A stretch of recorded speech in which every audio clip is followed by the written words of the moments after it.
Buenos días, bienvenidos a las entrevistas en Religión Digital. Habemos provincia de los dominicos, la provincia Hispania creo que se llama, con fuertes reminiscencias históricas para una orden que está celebrando 800 años de existencia. Y para hablar de ella tenemos aquí a Francisco José Rodríguez Fasio. Buenos días. Buenos días. Francisco, Paco. Paco. Muy bien, Paco. Así me gusta, más normalito. Normal, como me llaman los que están más cerca de mí. Socio del provincial de Hispania. Hay muchas preguntas sobre eso. ¿Qué significa socio, lo primero? Bueno, socio sería como un viceprovincial, para entendernos más. Es también el que le suple cuando le está fuera y, en cierto modo, pues el que le asiste en el gobierno. Es la labor fundamental que se hace. ¿Es la primera vez que vives el nacimiento de una provincia? Hombre, inevitablemente, porque mi provincia anterior de Andalucía nació en 1514. Hubiera sido un poco difícil. Estamos muy bien conservados en todo caso. Muy bien conservados. ¿Cómo es ese proceso? ¿Cómo se llega al convencimiento de que es necesaria una... Bueno, vamos a contarlo primero. La provincia de Hispania es una provincia que aglutina todas las... No todas, es decir, la provincia Hispania es una creación nueva que viene de 3 provincias anteriores. La llamada provincia de España, porque fue la original, del tipo de Santo Domingo, que ocupaba el norte de España, desde el Guadiana para arriba. Después la provincia de Aragón, que nace en 1300, que ocupa la antigua corona de Aragón, y la Bética o de Andalucía, que nace en 1514, desde debajo del Guadiana y Canarias, sobre todo para la evangelización de América recién descubierta. Llegan las 3 hasta 1835, la exclaustración desaparecen todas, se van restaurando a partir de la provincia de España y después se van otra vez haciendo autónomas hasta este momento. Hay también una provincia misionera, la provincia de Nuestra Señora del Rosario, que tiene en España un vicariato. Por esa vinculación con el Oriente, con la antigua provincia de Filipinas y sus misiones actuales en Japón, en China, en Corea, pues no se ha unido a nosotros por tener esa relación. Pero hay dominicos en España que no pertenecen a la provincia de España, aunque estamos evidentemente relacionados y fraternalmente unidos. Hay muchas cosas. Habéis tenido un capítulo en un lugar mítico para la orden, en Caleruega. ¿Cómo ha sido? Pues... ha sido primero precisamente por el valor simbólico que tiene Caleruega. Caleruega es el lugar de nacimiento de Santo Domingo y para nosotros es la significación de la cuna. Queríamos, una de las claves de este momento es vincularnos con las raíces. Ese renacer, volviendo a los orígenes incluso físicos. Con físicos, y entonces, además, el convento de Caleruega está preparado por una serie de condiciones, de técnicas, hasta de logística, que nos ha venido muy bien reunirnos allá. ¿Cómo se ha ido produciendo el capítulo? Porque no siempre tenemos la ocasión de saber cómo funciona por dentro, en la medida en la que nos puedas contar un capítulo de una orden religiosa, ni mucho menos una orden con tanta historia y tanta presencia en España y en el mundo como la de los predicadores. Bien, la legislación de los dominicos, para entenderla, hay que darse cuenta que nace en el tiempo de cuando nacen las ciudades y los burgos libres en la Edad Media. Por lo tanto, tiene mucha importancia el proceso democrático de abajo arriba.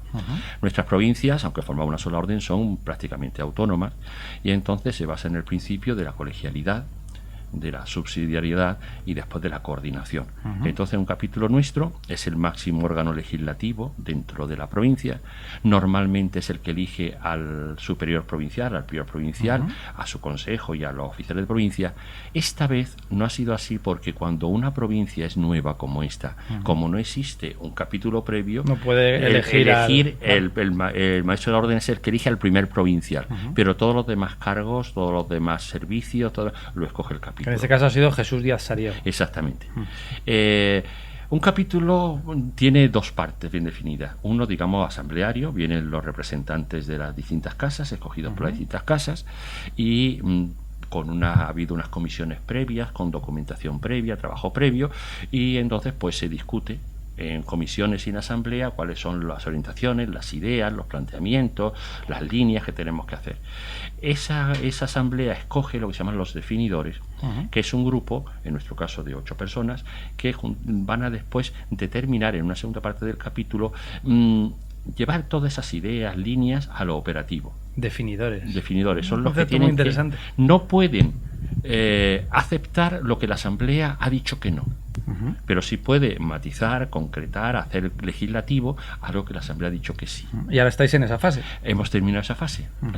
Y ya se han mandado las actas del capítulo a Roma para ser aprobadas por el maestro de la orden, su consejo, y en cuanto sean publicadas, pues ya tienen valor de ley para nosotros.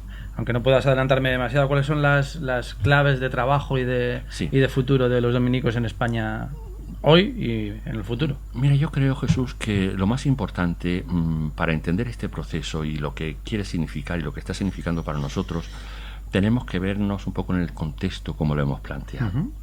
Porque según cómo se plantean las cosas, se plantean las preguntas y vienen las respuestas. Claro. La tarea nuestra, que era esto que vamos a hacer, ¿qué es? ¿Una reestructuración o una revitalización? Si la reestructuración es como la Coca-Cola, ¿cuántas personas tenemos? ¿Cuántas presencias tenemos? Cerramos la planta, cerramos... Exacto, gestionarlo mejor y Santas Pascuas. Si es una revitalización, tiene que tener otros principios, otro planteamiento. Entiendo que es la segunda parte. Sí, pero ¿cómo lo hemos enfocado en un trabajo de 4 años anteriores? Que ha sido exitoso porque nos ha llevado a, desde la unión y la ilusión por lo nuevo, no simplemente por a ver qué hacemos, hasta... No por poner parches. Exactamente, y sobre todo porque ha logrado entre nosotros, que éramos muy distintos, que somos muy distintos, que no hemos vivido juntos nunca, hay un ambiente de fraternidad y de ilusión por el futuro. Entonces, viendo que no podía ser una simple gestión, ni reestructuración, teníamos que plantearnos qué es lo que era. Y entonces nos hemos planteado también desde una lectura teológica, nosotros somos teólogos casi por profesión, y espiritual de la realidad. Se puede hacer 3 cosas. Vivir la realidad como si Dios no existiera. Pues entonces como la Coca-Cola que he dicho antes, o cualquier otra marca, hay que gestionar nuestras sucursales y ya está. Es una empresa, no tenemos presencia, hay tantos colegios, tantas parroquias, tantas misiones, pues gestionémoslo de unos criterios. Como si Dios no existiera. Un segundo planteamiento es hacerlo con Dios, vivir nuestro hoy con Dios. Parece incluso más piadoso, pero al fin y al cabo nosotros gestionamos la cosa y de vez en cuando rezamos un poquito. Yo creo que la clave del planteamiento ha sido vivir el hoy de Dios, es decir, Dios que actúa en la historia, que la está haciendo marchar hacia adelante, ¿qué nos está diciendo? Y cómo responder a esas preguntas que Dios nos hace. Bueno, pues de pronto que lo importante no es que los dominicos nos unamos en España o que gestionemos mejor nuestros colegios, que tengamos residencias para nuestros ancianos, sino que la palabra de Dios aquí en nuestro territorio provincial, que no solamente abarca España, sino que también abarca Cuba, Venezuela, República Dominicana, Uruguay, Paraguay, Guinea Ecuatorial, en esos lugares, ¿cómo ponerse al servicio de la palabra de Dios, de la predicación? Claro, eso te da unas perspectivas, una amplitud de miras, incluso una generosidad, un impulso, hace que muchos planteamientos te resulten mezquinos o fuera de sitio, ¿no? Y utilitaristas. Claro, y entonces es verdad, mira, no estamos en un tiempo de desgracia, sino de gracia. Y la orden, viendo la historia, y para eso nos tiene que servir los 800 años, pues hemos visto que cuando la orden le ha ido mejor por fuera, se ha podrido un poco por dentro. Mientras que cuando ha habido momentos de reto, pensemos en el descubrimiento de América, en la Universidad de la Edad Media, en el siglo XIX, la Restauración, cuando ha habido reto es cuando se han generado las mejores energías, porque en vez de mirarnos a nosotros mismos, a nuestros ombligos religiosos, hemos vivido el hoy como gran oportunidad. Yo creo que esa ha sido la clave para entender un poco lo que estamos haciendo y por dónde queremos ir. ¿Y es posible hoy ese planteamiento? Sí, sí es posible, entre otras cosas, porque es el que se está dando. En el ambiente del capítulo, por ejemplo, nos encontramos hombres muy distintos que no los conocíamos previamente ante muchos de nosotros, que veníamos de América, que veníamos de África, que veníamos de todos los sitios de España, de distintas culturas españolas. Y sin embargo, que podíamos tener incluso resabios o cuentas pendientes o historias paralelas, y sin embargo el planteamiento nos hacía, mira, no podemos dedicarnos a eso, a lo que tenemos que mirar aquí en profundidad, pero para lanzarnos en el futuro. Y entonces la cosa, una de las claves es, bien, tendremos que aceptar nuestra historia como maestra de la vida, tendremos que gestionar el presente porque es lo que tenemos, pero lo que no podemos nunca es matar la creatividad. La provincia nueva está por hacer, nos decía el maestro de la orden. No sabemos cómo será. Sin demasiados apriorismos. Sí, pero había una frase del maestro que nos impactó, una charla que nos dio al principio, que nos impresionó mucho. Los caminos nos inventan. Y nosotros somos desde el principio itinerantes. Los caminos nos inventan. No se inventa, sino nos inventan. Nos inventan. El dominico del futuro, pues hombre, sí tendrá el cromosoma del dominico del pasado, pero será muy distinto. 800 años dan para mucho, para cualquier institución. Deben contar con los dedos de las dos manos las instituciones que a nivel mundial han sobrevivido durante tanto tiempo. Claro, el peso de esa revitalización, teniendo en cuenta un pasado tan grande, tan denso, tan importante, no podemos dejar de lado, lo has comentado tú, el papel de los dominicos en el descubrimiento de América, en la creación de una nueva cultura, en ese diálogo entre océanos. Pero el peso de esa mochila, en el buen sentido de la palabra, tiene que ser complicado a la hora de plantear ese tipo de retos. Sí, una gran familia, muy extendida, mucha historia, grandes santos, grandes teólogos, Santo Tomás de Aquino, con todo su peso, Bartolomé de las Casas, con su peso, en fin, gente que verdaderamente te abruma, porque somos enanos en las espaldas de gigantes, como decían los antiguos, ¿no? Pero yo creo que tenemos una ventaja, y es que esa relectura histórica, que supone una cierta espiritualidad histórica y una sabiduría histórica, ya la hicimos desde el Concilio Vaticano II y antes también, porque también viene un poco en nuestra idiosincrasia. Ver la historia como maestra de la vida, más que como peso a llevar. Es decir, la idea de decir, la historia nos tiene que enseñar a cómo afrontar el presente, no simplemente a cargar con el futuro. Aquello de nobleza obliga. O lo que nos obliga es a lo mismo que Santo Tomás se enfrentó con su presente y le dio una respuesta, como Santo Domingo se enfrentó con su presente, como Bartolomé de las Casas, como el Padre Pío, Premio Nobel de la Paz, o como el nuevo, recién no, ya lleva unos años, incorpora a la orden Gustavo Gutiérrez, o el Padre Esquílebe. Han enfrentado su presente. Esa es la mejor enseñanza de nuestra historia. No temes que os puedan acusar por un lado de, pues eso, relativismo, estamos construyendo desde el hoy de Dios, mañana será otro hoy de Dios, ese tipo de cuestiones, por un lado, y por otro lado, claro, vosotros, esa historia que no se puede enseñar implica que habéis estado en muchos fracasos, en muchos problemas, os habéis reinventado en alguna que otra ocasión. La Iglesia en los últimos tiempos sí que parece que dejó su péndulo en manos de otra serie de asociaciones, de movimientos eclesiales, etcétera, más nuevos, que venían con otro ímpetu y que parecía que arrinconaban a las congregaciones religiosas clásicas.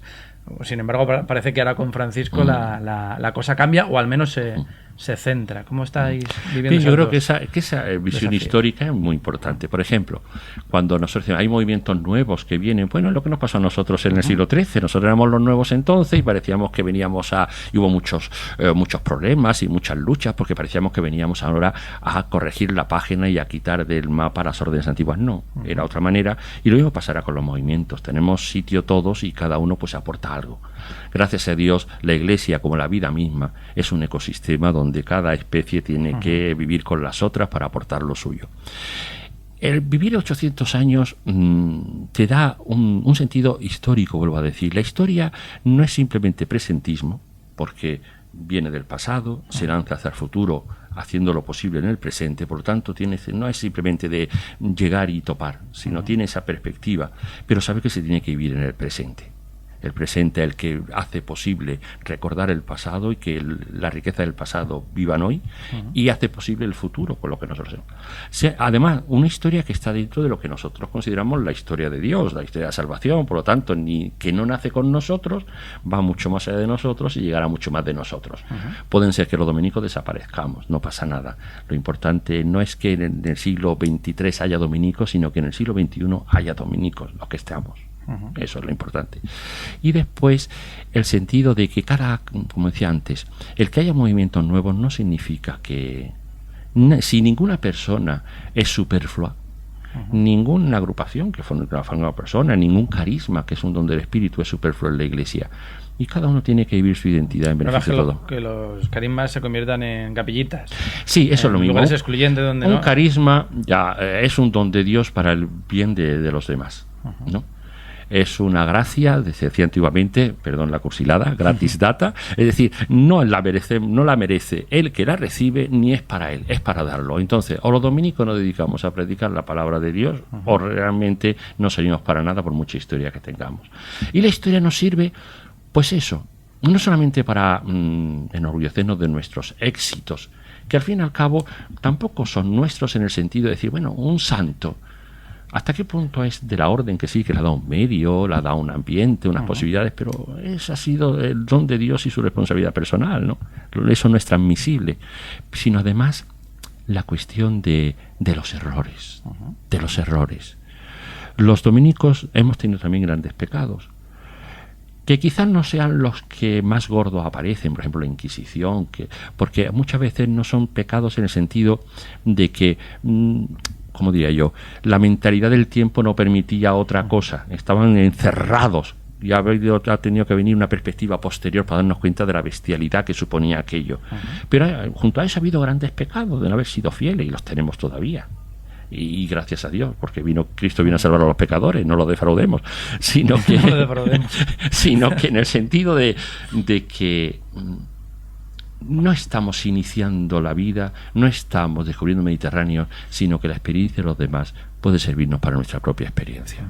Hablas de la orden de los predicadores y de la importancia de la predicación. Eso parece una de las obsesiones también del Papa Francisco a la hora de hablar con sacerdotes y con religiosos, sobre todo con sacerdotes y obispos, el tema de las homilías, de cómo se predica la palabra, de no ser aburridos, de no subirse por las ramas, de no utilizar un lenguaje demasiado engolado o academicista. ¿Cómo vivís esa llamada de atención del Papa? Porque vosotros sois expertos en esto. Claro, ¿Y cómo está la cosa entre los dominicos, sobre todo entre los jóvenes? Pues ¿Son buenos predicadores? Tendrían que serlo y tienen que formarse para ello, porque eso no es por casualidad. Claro, al hablar de orden de predicadores parece que nos reducimos simplemente a hacer homilías, que es la predicación oficial de la Iglesia. No, orden de predicadores es orden de evangelizadores. Nuestras monjas de clausura que no hacen homilías son tan predicadores como nosotros, nuestras monjas, nuestras hermanas de vida apostólica y nuestros laicos y seglares son de tal manera que nuestra orden no es orden de hermanos predicadores, sino orden de predicadores. Yo soy hermano de la orden de predicadores, pero las monjas son hermanas de la orden de predicadores, monjas de la orden de predicadores. O sea que es una cosa que la predicación la realiza toda la familia dominicana, no simplemente una de sus ramas. Por lo tanto, quiere decir que los modos, los auditorios, las maneras, sí, pero sí es cierto que también se refiere para no solo a las al modo de presentar el mensaje, claro. Claro, entonces, una el medio principal para la evangelización ya de Jesucristo es la comunicación.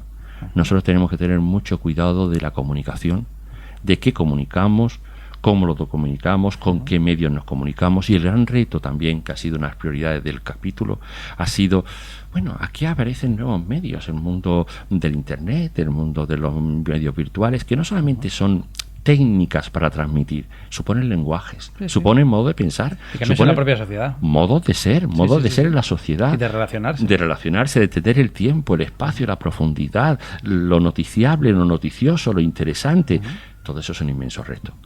Y desde saber vocalizar, que es muy importante, hasta, porque si no te entiende, hasta tener un buen micrófono, hasta qué decir y cómo decirlo, hasta saber las nuevas técnicas, nuestros jóvenes y nuestros mayores, todos tenemos un reto tremendo. Aquí en Religión Digital tenemos la suerte de contar con algunos dominicos entre nuestros colaboradores, Jesús Espeja, Martín Gelaber, bueno, también ha colaborado mucho con nosotros Solórzano, Sor Lucía Caram. ¿Cuáles son los retos que planteáis desde la orden en esta iglesia a la que está llamando el Papa Francisco? ¿Cómo podéis, cuál creéis que puede ser vuestra función más concreta en este proceso que yo creo que sí podemos llamar de cambio, si no de revolución, sí de iglesia de cambio en un momento histórico muy determinado? Estamos en un cambio de cultura y por lo tanto es un cambio social, económico y también eclesial y religioso, ¿no? Que está alumbrando algo nuevo que no sabemos lo que es y que como parto es con dolor. Y muchas veces pues no sabemos qué elementos van a durar transformados y qué elementos pues han quedado ya obsoletos y van a quedar por el camino. Es un periodo interesantísimo, de reto, que nos exige quizás no tanto acertar, porque a veces no tenemos todos los datos en la mano, pero sí la honradez. Intentarlo con honradez.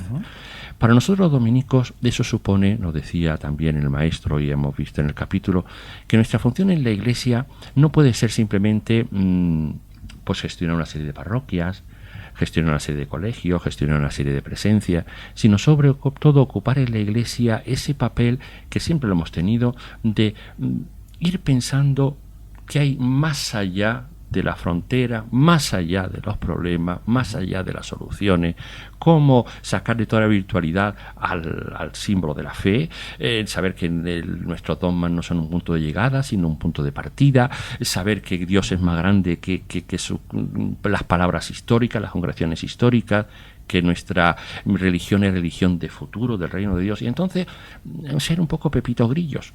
Es decir, nuestro puesto siempre es estar, como decía Isaías, en las murallas. Con el riesgo de que te partan la cara en más de una ocasión. Los de dentro y los de fuera. Pero nosotros somos un poco como tendríamos que ser como esos investigadores que están en los laboratorios farmacéuticos, los que están en primera línea jugando con virus. Te puede contaminar o puedes encontrar la vacuna. Evidentemente, el Ministerio de Sanidad es el que cuando después de mucha experiencia, de ver los efectos colaterales, de ver el efecto positivo al que tiene, que dictaminar que un medio salido de un laboratorio puede ir a ser utilizado. Esa es la función del magisterio, por eso muchas veces pues tiene que estar en plan ese de, bueno, a ver qué pasa. Pero nosotros tenemos que ser los que están ahí en la primera línea. Por eso muchas veces seremos acusados de herejes, como le pasó a Santo Tomás, y después resulta que somos santos recomendadísimos. Otras veces seremos santos recomendadísimos y después pues metió más de la pata más de una vez. En fin, bueno, el riesgo de estar siempre en la frontera. Pero hay que estar en la frontera, hay que estar siempre ahí. Francisco José Rodríguez Fasio, socio del Provincial de la provincia de Hispania, fraile dominico, fraile de la Orden de los Predicadores, que es un título precioso también para los que nos dedicamos a la comunicación, poder decir, pues soy un comunicador de la palabra, aunque no estemos en la orden.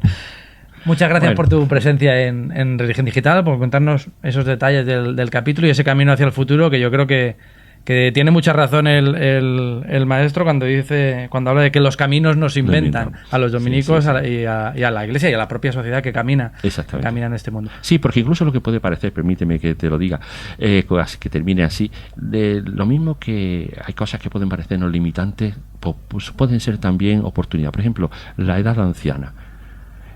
Parece limitante y sin embargo es un nuevo campo que se abre de cómo vivirlo humanamente, espiritualmente, cómo predicar desde ahí, cómo ser predicado desde ahí. Entonces incluso lo que puede parecer una limitación es una enorme oportunidad. Y también de aprender de nuestros mayores, que incluso en la enfermedad, en los últimos momentos se aprende muchísimo. Si tiene los ojos abiertos, nunca se cansa de encontrar cosas nuevas y de aprender. Exactamente. Un auténtico placer, Paco. A ti, Jesús, por haber llevado. Y a ustedes pues les esperamos en nuevas ediciones de las entrevistas en Religión Digital. Muy buenos días.